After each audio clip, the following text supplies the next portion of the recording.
troops Hey at all. guys, This, as we've now learned, that federal judges, I'm trying to because of lob Donald out a Trump's little bit. attacks, don't even trust the U.S. Marshals anymore, who are supposed to protect them from the threats, since they technically work for the executive branch and they want their own special protection, or they're just going to go out of pocket. Folks, we're not in a constitutional crisis. We're well beyond that.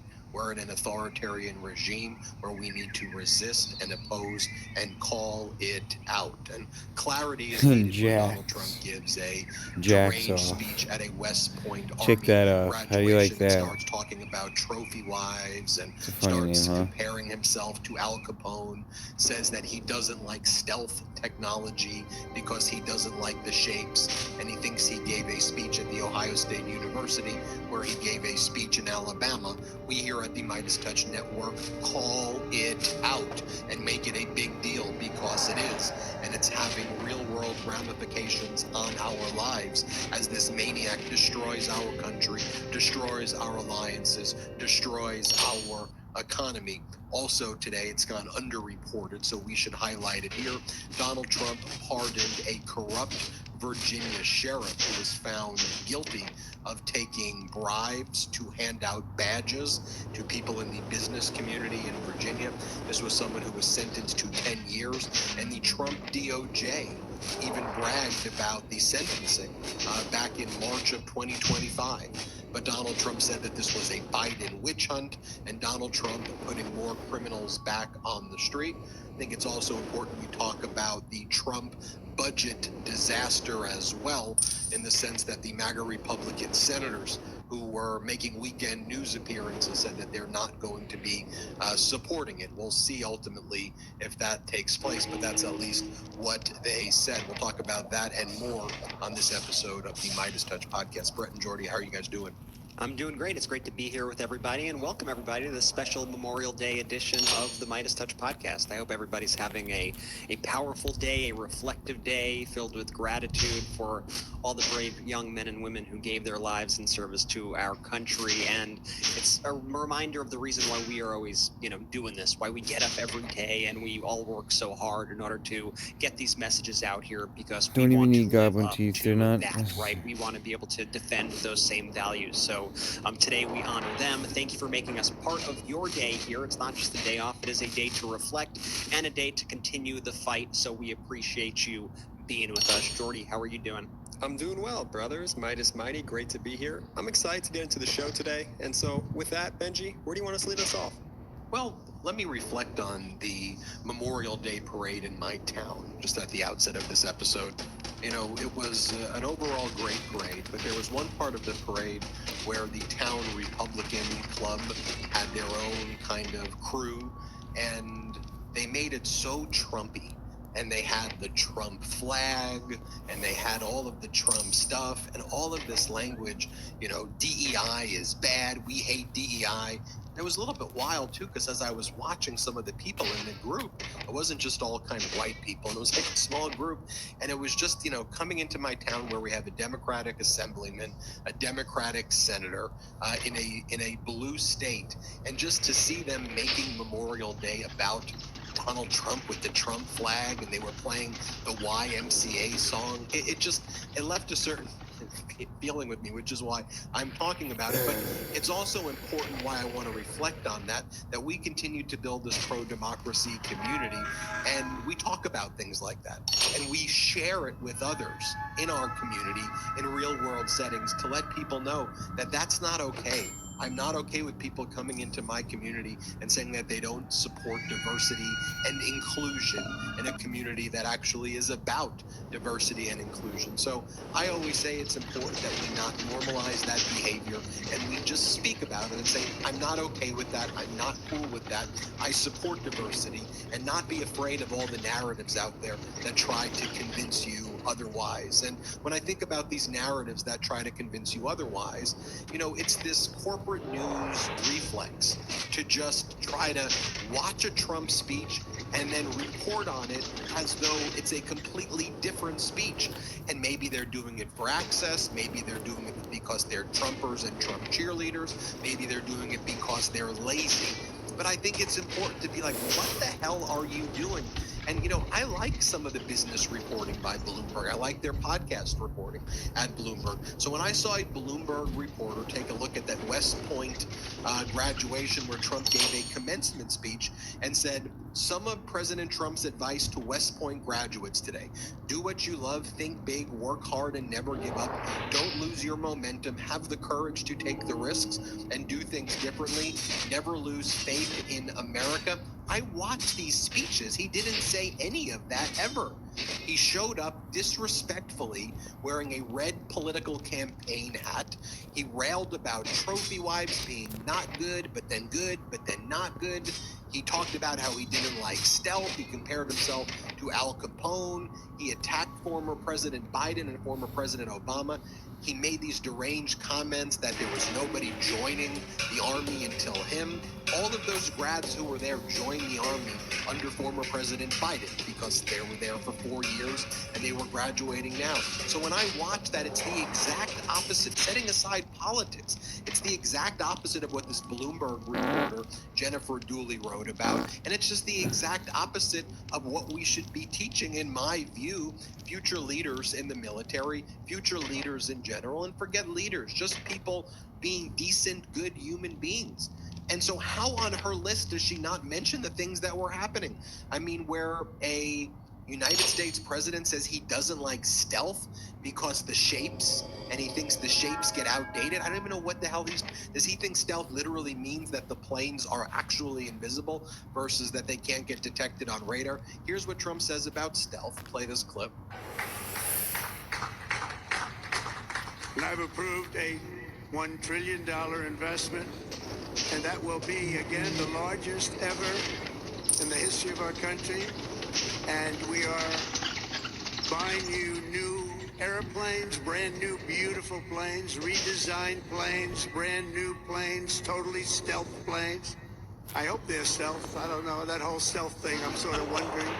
You mean if we shape a wing this way, they don't see it, but the other way they see it? I'm not so sure. But that's what they tell me. That's what they tell me. And by the way, Donald Trump there talking about the $1 trillion budget because he likes the word trillion, which is part of what the Trump regime is doing that's going to add trillions of dollars to the deficit. I mean, just look at the disastrous budget. It increases the debt ceiling by $4 trillion over the next 2 years, meaning we're at a very minimum going to be running a $2 trillion annual deficit. The next thing that Donald Trump talks about. Can I answer your question for a second, not to interrupt your flow? Yes, he absolutely thinks that stealth planes mean they're supposed to be invisible, and he doesn't understand why they're not invisible. And I wouldn't even, I'm not sure I would have even said that a few weeks ago. But going back to that incident with ABC and the Kilmar Abrego Garcia, the MS-13 tattoo, where Trump literally thought that that was the actual tattoo, I now realize I think he actually thinks this stuff. Like, I think he is actually that stupid. When it comes to this sort of thing, he's that stupid. And his people, his followers and stuff, end up just parroting these ridiculous comments that he makes. 100% he thinks stealth planes are actually invisible.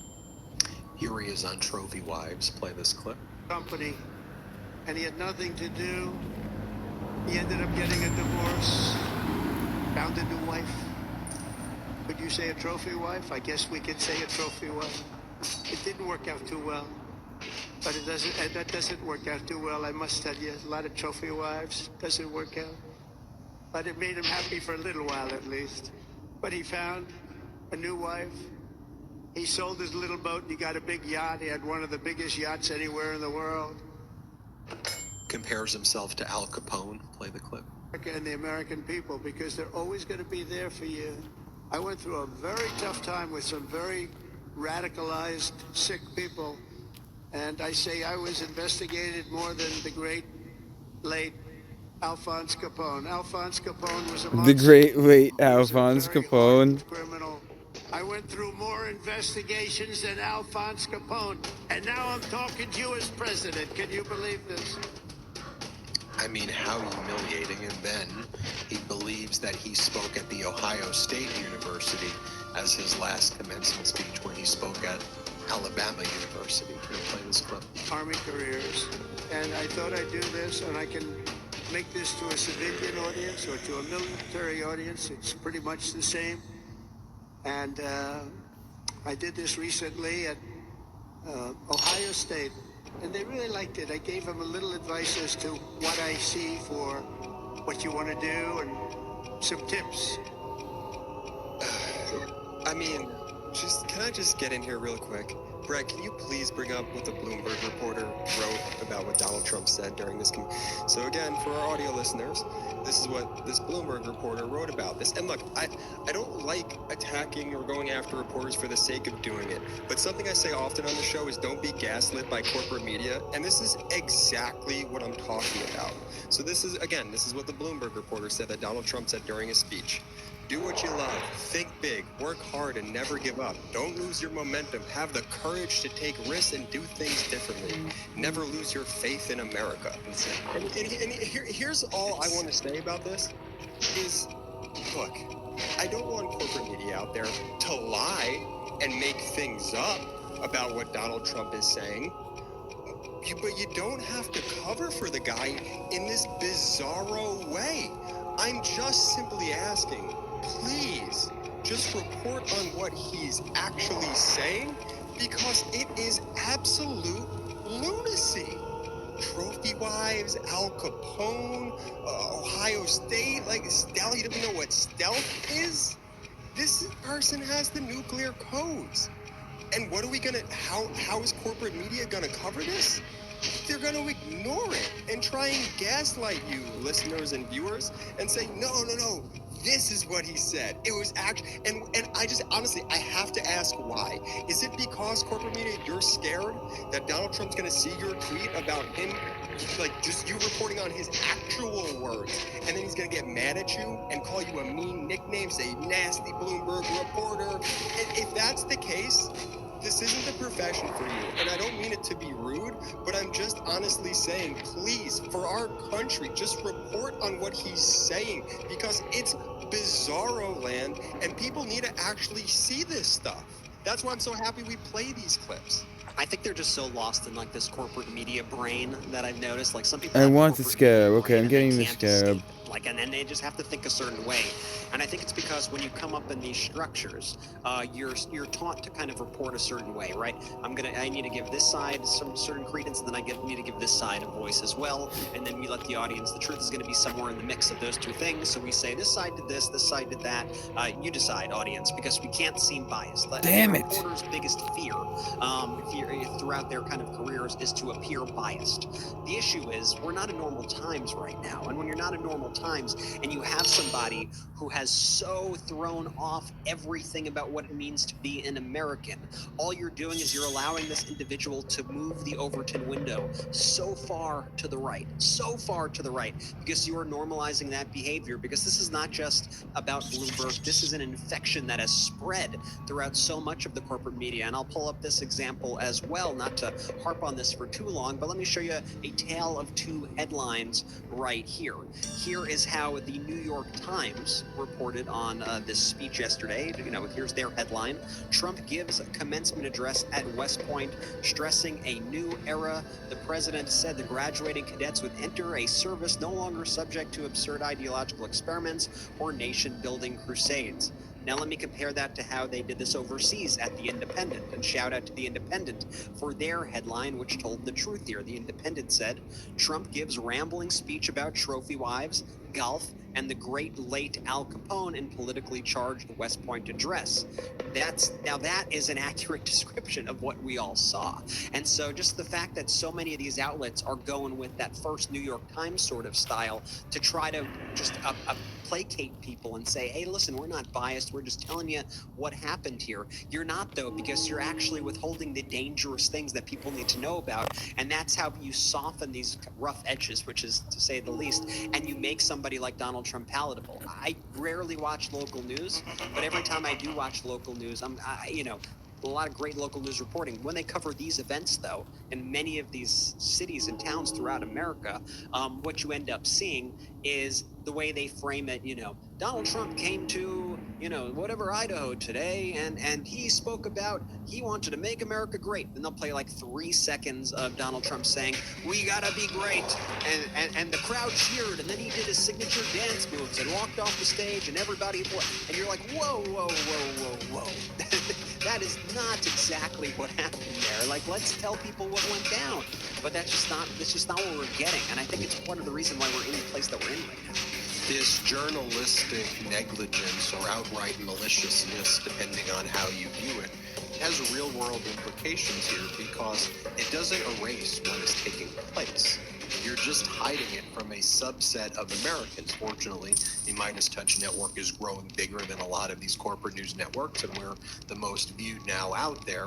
But there's still a lot of people who get their news from disinformation centers or from centers that do what we just shared with you with that Bloomberg reporter. But why I make an emphasis of covering international news and why on the Midas Touch Network I share with you, here's what the reporter from India is actually saying.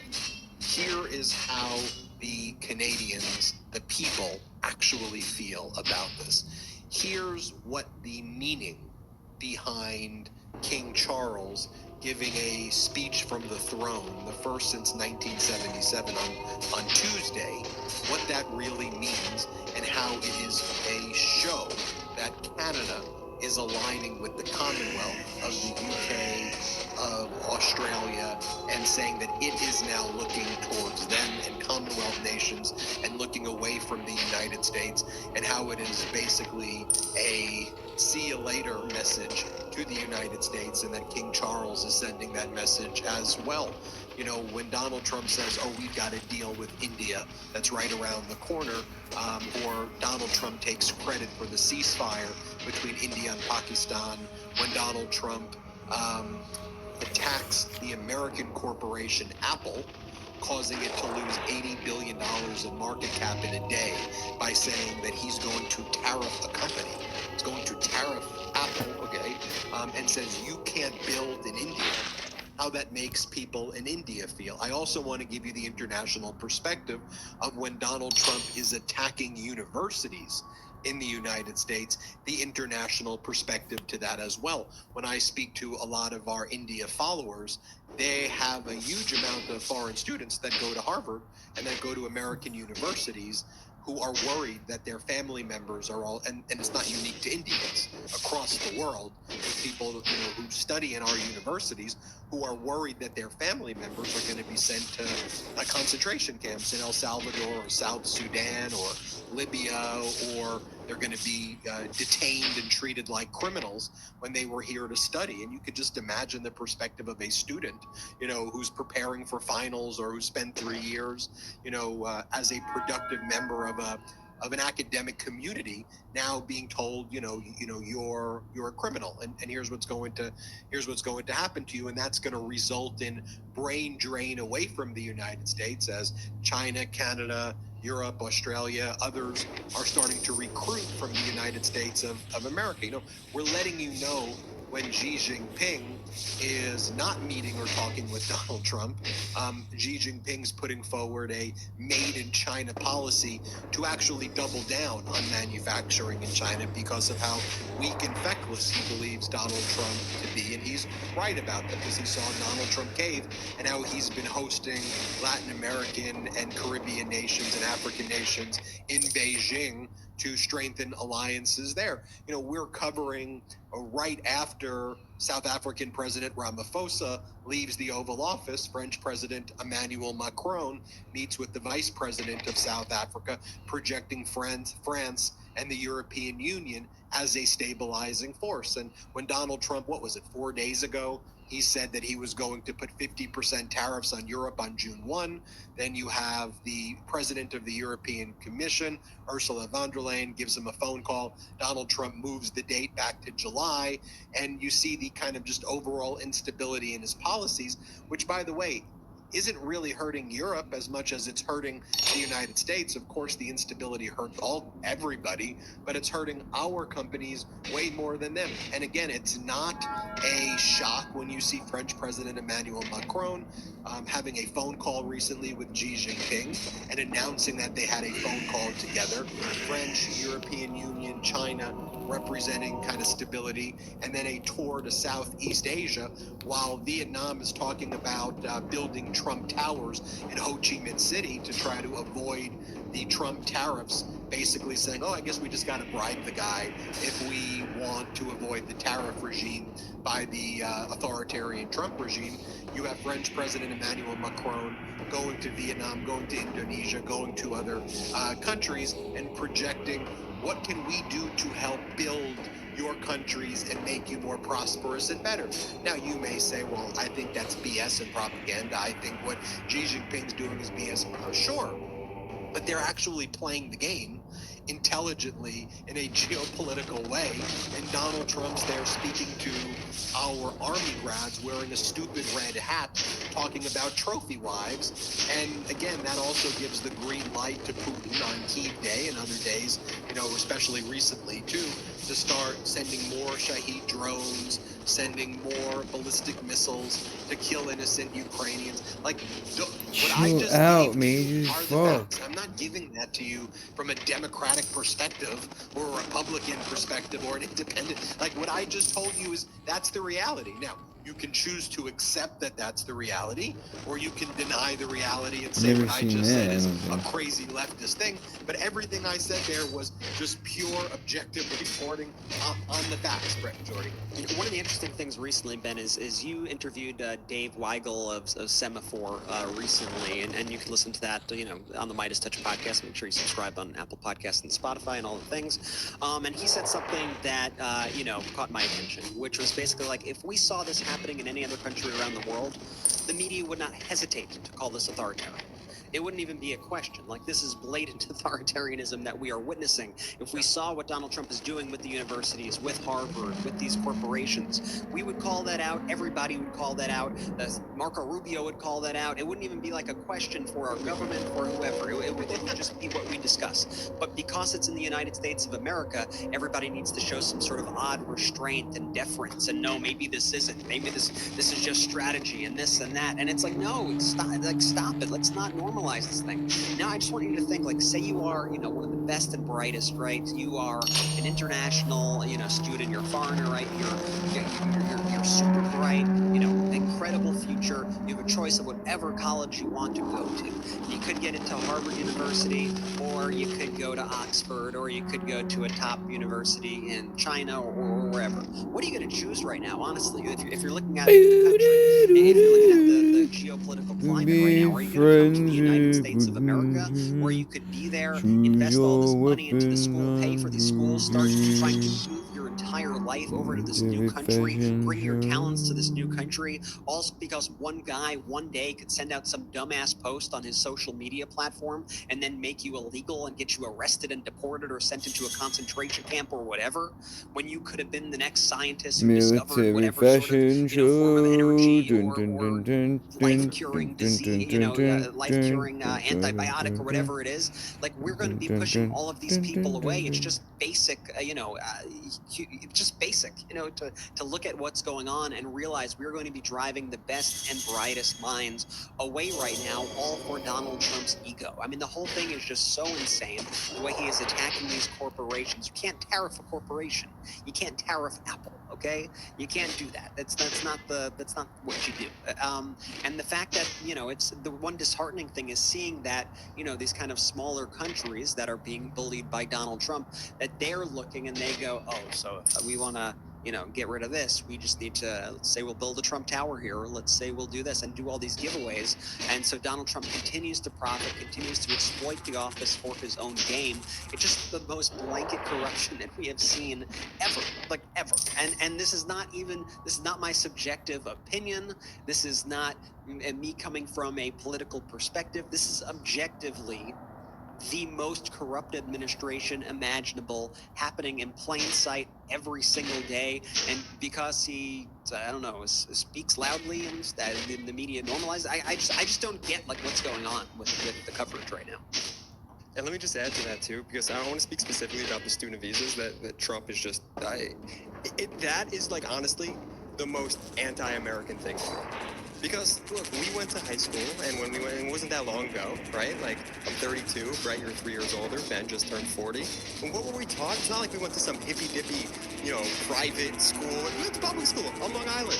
And like a central value that was instilled in us is like what makes this country so great is that it's a melting pot. It's people from all different cultures and backgrounds coming together with their different life experiences and languages and art. And it's just that is what makes this country so amazing, because it's everyone here working together with all these differences. And how awesome is that? Also, what we learned is that when you try and tout that your culture is the best and stand on top of the mountain and say, we don't need anyone else. It's just us, guys. It's xenophobia. It's xenophobic right there. That's a bad thing. That's an anti-American thing. And so now to see this script reversed and Donald Trump, holding the highest position, in the States right now, and like proudly like hitting his chest and saying, we don't all these other cultures, we don't want y'all. No. We're gonna do it this way. You guys don't come here. It's so upsetting to me, just from like a human standpoint, and from someone who actually like truly does love America and loves this country, and I know it could be the This is the way to country do it, guys. in the world, so long as we'll allow it to be. We haven't lived up to those values as of recently. That's for damn sure. But I'm hoping we could get to a place where we can once again. But I'll tell you, see this? How that's never going to happen. This is the by telling perfect other way. folks from different countries and different backgrounds they're not wanted. I can't tell you how much that truly infuriates me at my core. And it's just like, I have nothing more to say about it other than it's just so infuriating. Well, as you say, Jordy, as a human being, it infuriates you, but just being very selfish about it also. The question is don't you want the smartest people here to create the jobs here that's going to pay people more money here? Don't you want to detect the diseases here so people don't die? Don't you want the scientists? Don't you want weather forecasting so we know what's going to happen as we approach hurricane season? Don't you want the people to clean up after the disaster? Doesn't that actually help out? Like, what are we doing here? And what we're doing is living in Trump's dystopian reality show vision of the United States: a criminal, a felon, a sexual abuser, a bankrupter, someone who's been a loser his entire life, someone who thinks it's a good idea in Atlantic City to build 3 casinos right next to each other, over leverage yourself. Everybody warns you're going to go bankrupt. Just threaten the people. It goes bankrupt. Take the money. Have everybody lose their jobs. You move on to your next scam. That's been the guy's entire life. He's doing it with America. It's so freaking obvious right now. It's like right before our eyes, and what we can do here with our platform is call it out and to let other people know what's actually happening so that they can use the language, share this with other people, and we can all come to some understanding that this is a perfect path towards the complete obliteration of the United States of America. All right, let's take our first quick break of the show. I want to remind everybody to go to MidasPlus.com. That's our Substack. It's where our editor-in-chief, Ron Filipkowski, cooks. He goes to work. MidasPlus.com. Check it out. We're heading to 1 million Substack subscribers, which is pretty cool, so help us out there. Patreon.com/MidasTouch. Join the conversation there. We're going to be hosting a live Brett, Jordy, and myself exclusive to Patreon. It's a meeting on Zoom, so if you want to meet me, Brett, and Jordy will be announcing when that's going to be taking place pretty soon. And then also you've got store.MidasTouch.com. Get that pro-democracy Midas Touch gear. And for all our Canadians out there, 100% made in Canada gear as well for all of you, especially, I did that great interview with Charlie Angus again, where he's like, yeah, we're still furious, Ben. Nothing has absolutely changed, which is, if you're actually following what's going on there, that should be obvious, where Donald Trump still threatens the sovereignty of the great country of Canada every single day. All right, let's take a quick break. We'll be right back with more after these quick messages from our sponsors.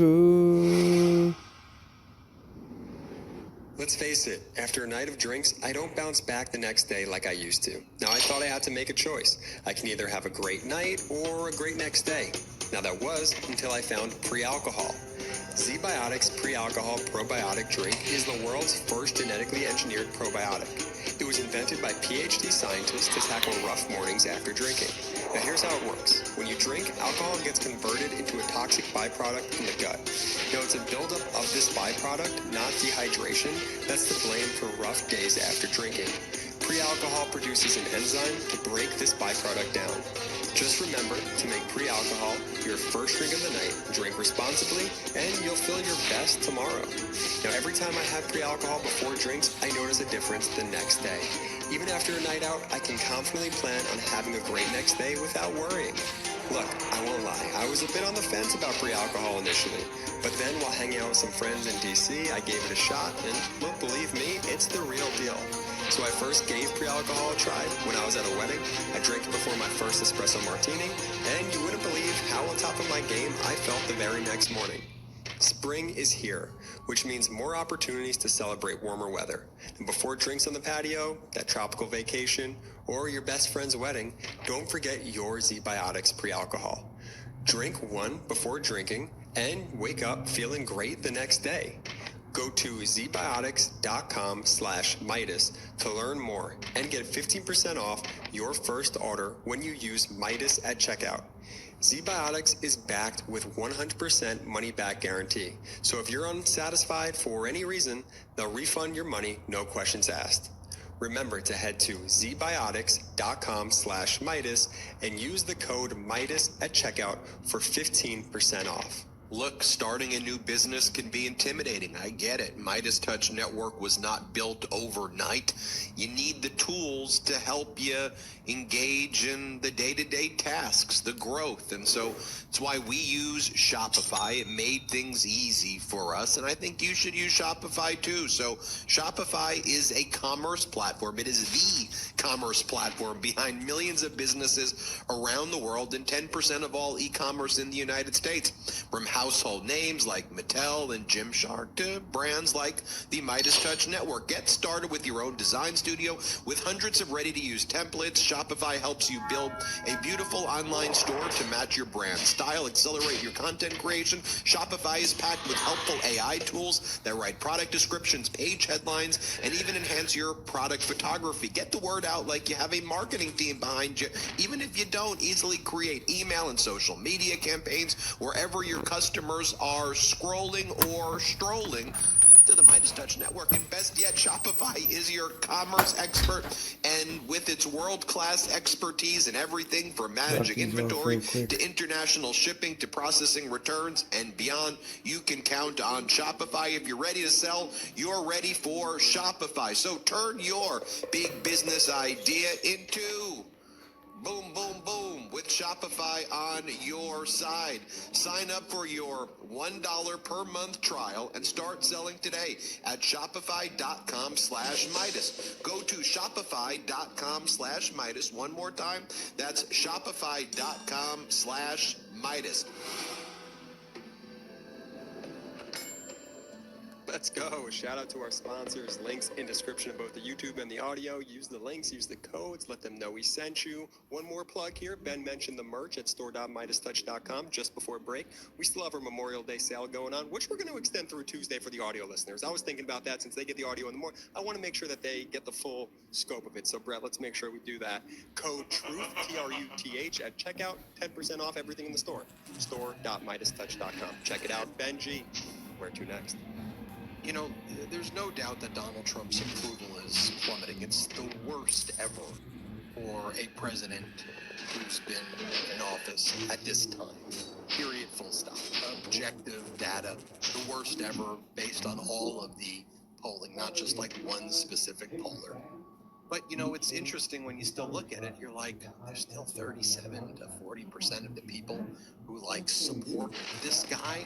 You know, and it's an intriguing analysis for me to truly try to understand like what the hell is going on here. So one of the things that I've been looking at a lot recently is Little Havana in Miami, where Donald Trump's support among the Cuban community is strong.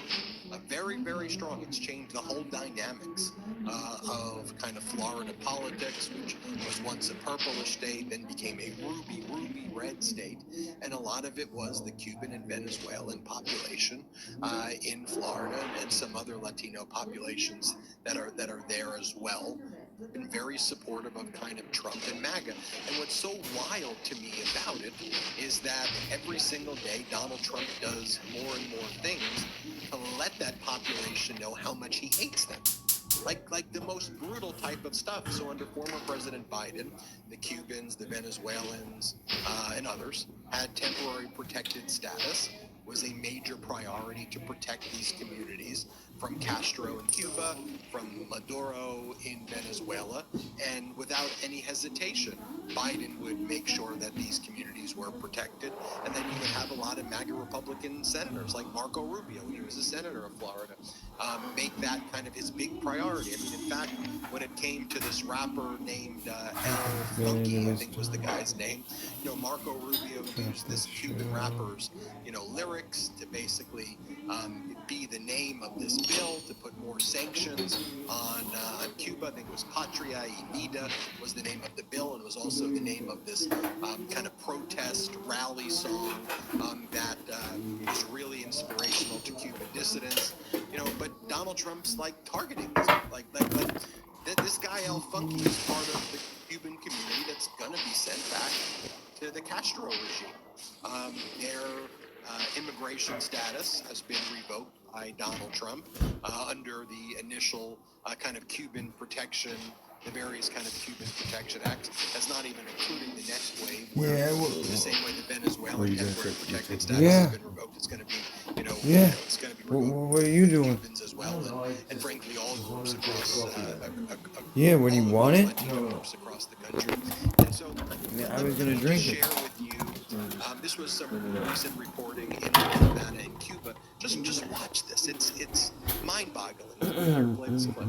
On a recent visit to Miami's Little Havana neighborhood, we found conversation about temporary protected status heating up. It's bad for them to remove the status. President Trump. Continue to support the president. This is iconic domino field where many Cuban Americans come to enjoy their favorite pastime, playing dominoes. And in between games, some have told us that they agree with President Trump on most things except this. Cubans, Venezuelans should have a right to be protected. Clearly, yes, she said. So we support him on everything other than the thing where he wants us basically dead, other than the thing where he wants us killed. And you start to think about that, and you don't just think about that from the perspective of Cubans or Venezuelans, or you just think about it, with how he's treated red states when it comes to FEMA. Not sending FEMA to red states, gutting the National Weather Service and National Oceanic and Atmospheric agencies. When you see how he's taking away SNAP benefits, we'll talk about the budget in a little bit. I saw when MAGA Mike Johnson was being interviewed on the Sunday shows, and he was railing against how bad SNAP is. Louisiana gets more SNAP than any state other than one.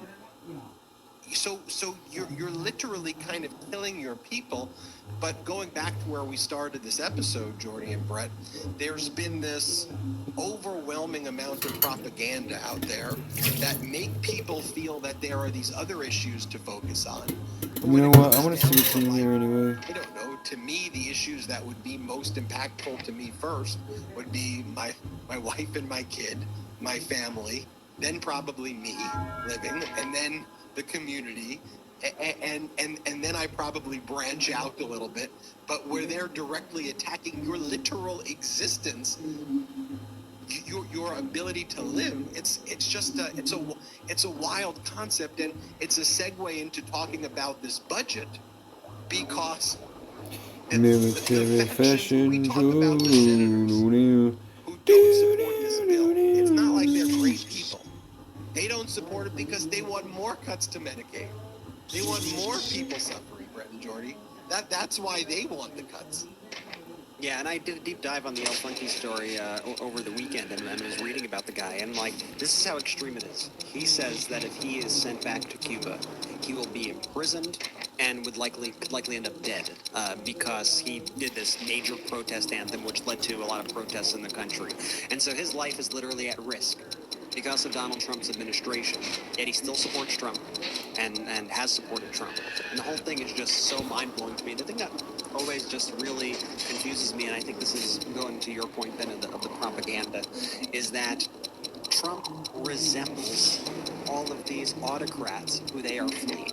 That's who Trump idolizes. That's who he tries to be in the mold of when Donald Trump does everything that he does. He's following the same playbook as these communist dictators. As I said on the previous episode, and I'm not being facetious about it, I think Donald Trump is most similar to a communist leader in one of these countries than we have seen in American history leading the United States of America. And so the irony of the people railing against this, being attracted to this individual, is just so shocking to me. But I guess there's some psychological thing happening which also happens in communist countries, which is you beat down on the people, you make them suffer, you blame other people, and then you throw them scraps and you tell them, in the words of J.D. Vance, say thank you. Did you say thank you? Say thank you. You should be thankful for the little scraps you're getting. Oh, we took away your health care, but you should be thankful for what we're doing for you. And we see it with, the FEMA thing alone is just absolutely crazy right now, especially after we saw months of propaganda from Trump, from all these MAGA people. Remember the $750 number that they would throw out? The United States government is only giving $750 to help clean up this mess. That wasn't true. That was an immediate payment to the people with their immediate expenses, which was something passed by Congress that FEMA was allowed. It was the maximum amount they were able to actually pay for that. And then there was a whole lot of other money that was paid out to these communities and people who applied for assistance that Donald Trump and those MAGA people tried to prevent people from applying for. Now, not only they're not getting the $750 people in harm's way in many of these red states, they're not getting anything. They're not getting anything. And they're being forced to beg for help right now. And this government is not doing anything. And they don't even acknowledge it, which is part of their strategy as well. Just pretend like nothing happens, right? Pretend that there are no issues. Pretend that there is no storm. Pretend that there is no measles. Pretend that the CBO, that there is no deficit that's going to spike because of this crazy bill. And when we look at this bill, it's clearly the biggest debt deficit bomb that we have ever seen in the country. And Ben, I remember you making these predictions before Trump even entered office, and you're like, he's going to increase the debt. What was your prediction? 20 trillion, 30? 30 trillion easy. And a lot of people, I think at the time, were like, come on. That sounds a little crazy. It seems like we're headed, I have to maybe pass there at this point with what's going on. And for these people to position themselves as fiscal hawks and fiscal conservatives, and then just be so reckless with the money. I mean, Doge has to be, if you take Doge face value, and I don't, by the way, if you take Doge, though, face value on what its intended goals were, to make the government more efficient, to save the government money, it's the biggest failure maybe in any government's history ever.